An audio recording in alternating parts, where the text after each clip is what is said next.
मैं भी आप में से अधिकतर जन की भांति एक ऐसे परिवार से संबंधित हूँ जहाँ पे आज भी मेरी माँ, दादी माँ हमारे पुराने कपड़ों से गुदड़ी बनाती हैं, तकिए बनाती हैं, दरी बनवाती हैं। मैंने कभी भी अपने परिवार के बारे में, अपने घर के बारे में कुछ भी नहीं बताया है, क्योंकि मैं नहीं चाहती थी कि आप सब मुझे इस कारण से जानें कि मेरा घर कैसा है, मेरी आर्थिक स्थिति कैसी है। मैं सदैव से बस इतना चाहती थी कि आप सब मुझे मेरी आवाज़ से, मेरे काम से, मेरी कला से मुझे जाने।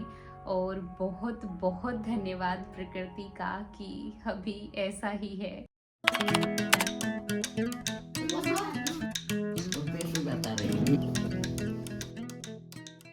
नमस्ते दोस्तों, कैसे हैं आप सब? आशा करती हूँ आप सब बहुत अच्छे होंगे।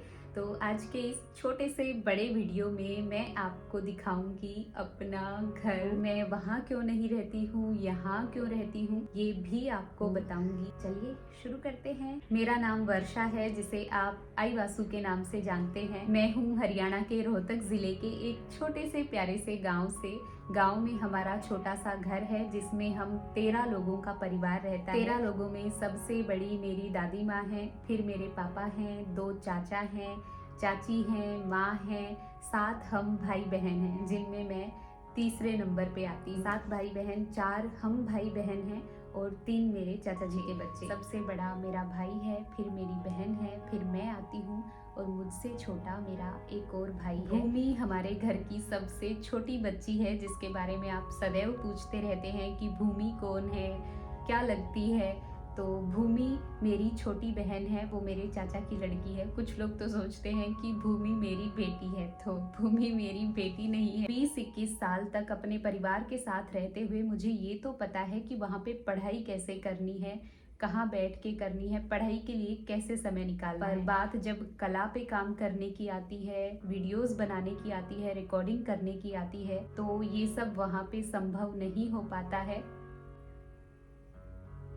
मैंने बहुत बार प्रयास किया है कि मैं अपने परिवार के साथ रहते हुए ही अपने काम कर पाऊँ, पर मुझसे नहीं हो पाता है। आपने काया पलट की यात्रा के दौरान भी देखा होगा कि मैंने अपने घर के पड़ोस में एक कमरे को संवारा था, बस इसीलिए ही कि मैं वहाँ शांति से अपना काम कर पाऊँ। उसे हमने एक सुंदर घरौंदा बनाया तो था, पर वो भी हमसे दूर हो गया, जैसा कि आपने काया पलट के अंतिम भाग में देखा ही था। शीघ्र ही अपना भी एक ऐसा घर होगा जहाँ पे मैं अपने परिवार वालों के साथ रह के अपने सारे काम कर पाऊँ। मुझे प्रकृति ने जो भी कुछ दिया है, मैं उसके लिए बहुत बहुत अधिक कृतज्ञ हूँ। और सबसे अधिक यदि मैं किसी चीज़ के लिए कृतज्ञ हूँ तो वो है आप सबका प्रेम।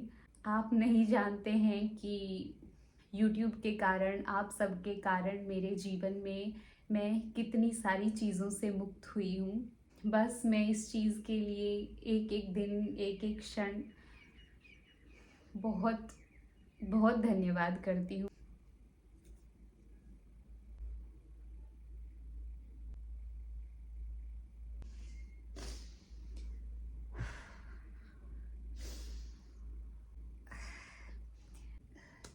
मेरी बस इतनी सी ही इच्छा है कि जो भी कुछ मेरे पास है, मैं बस उसको अच्छे में लगा पाऊँ। प्रकृति ने हमें कहाँ जन्म दिया है, कैसी परिस्थितियों में जन्म दिया है, ये हमारे हाथ में नहीं है और ना ही हो सकता है। पर उन्हीं परिस्थितियों से रास्ता बना के उनसे आगे कैसे बढ़ना है, अपने परिवार को उस स्थिति से कैसे निकालना है, या जो भी आपको जीवन में करना है उसके लिए रास्ता कैसे बनाना है, ये अवश्य हमारे हाथ में ही होता है।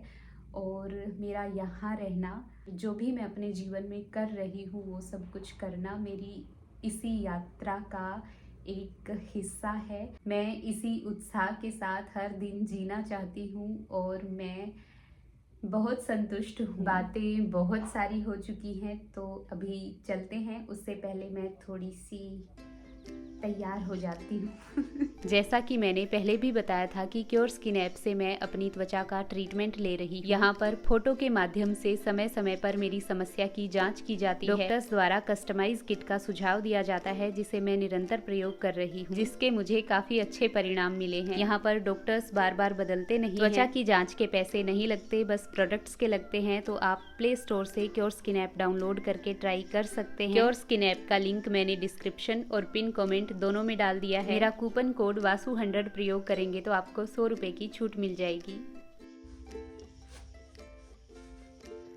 मैं तैयार हूँ तो अभी चलते हैं। ये देखो मेरा भाई, हमारे घर में सभी ही ऐसे हैं, किसको दिखाऊं वीडियो में। 25-30 मिनट में हम पहुँच जाते हैं घर। चाय बना रही थी रे, कित बनी की? आय ममता, चाय बन रही थी अरे। चाय पी के ममता दोबारा बनाओ। बता रही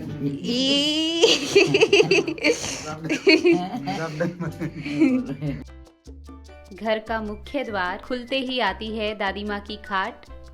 यहाँ पर बैठकर मेरी बड़ी बहन सिलाई करती है। हमारे घर में मुख्य रूप से 3 ही कमरे हैं जिनमें प्रवेश करते ही सबसे पहले ये आता है। घर में कोई भी आता है तो यहीं पर बिठाया जाता है या फिर सब बाहर गली में बैठते हैं। घर का दूसरा कमरा है ये। 2 अलमारी हैं जिनमें से इस बड़ी अलमारी में हम सभी के कपड़े रखे होते हैं और ये छोटी अलमारी वर्षा की है जिसमें मात्र उसका कला का सामान रखा होता है। ऊपर टांड है जिसपे बहुत सारा अटरम चटरम सामान रखा है। यहीं पर हम पढ़ते हैं, काम करते हैं, खाते पीते हैं और सोते हैं। ये है हमारे घर का छोटा सा प्यारा सा मंदिर। अब चलते हैं तीसरे अर्थात अंतिम कमरे की ओर। यहाँ पर खाना बनता है और अधिकतर बार तो बाहर चूल्हे पर ही बनता है। घर का तीसरा कमरा जिसमें चाचा चाची और 3 मेरे छोटे भाई बहन रहते हैं। भूमि को बुखार हो रखा है तो अभी इसकी इतनी सेवा हो रही है कि फोन और टीवी दोनों चालू है। भूमि,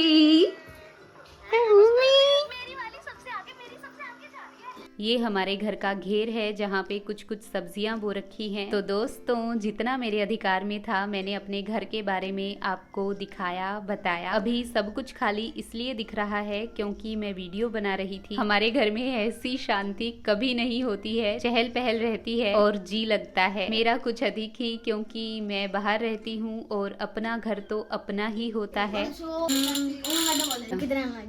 कौन चुप रहा है? कौन चुप रहा है? जो है जितना है उसे ही स्वीकार कर प्रेम बांटते हुए हर क्षण को जीते हुए आगे बढ़ते रहेंगे। आशा है आपको मेरे घर से संबंधित प्रश्नों के उत्तर मिल गए होंगे। अपना और अपनों का बहुत सारा ध्यान रखिए, हर परिस्थिति में हंसते रहिए। मिलते हैं दोस्तों। दीदी हेलो देखिए ना बोला यार, तो पतंग करे